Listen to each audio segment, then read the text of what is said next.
लिटिस बाबू के की कही सकैत अछि जे हम कहिए।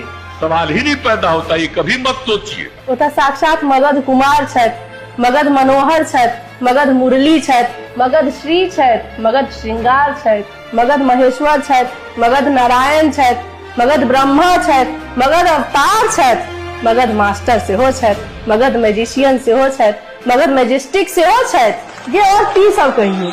सीधा सीधा बुझ न जे तू कोनो भी क्षेत्र के उत्कृष्ट पद प्रतिष्ठा के कल्पना कर, और तू लिटिस बाबू के बैसा दहु, एकदम सटीक लगथुन। जेना कि भारतीय सिनेमा में वो मगध पठान छथि, मगध राजा मौली छथि, हॉलीवुड में वो मगध अवतार कहिए देलियो है, मगध टाइटैनिक छथि, मगध कैमरून छथि, जेम्स कैमरून, क्रिकेट में वो मगध गवास्कर छथि, आ फुटबॉल में वो मगध माराडोना छथि। नहीं काकी रुक, फुटबॉल में वो मगध मेसी से हो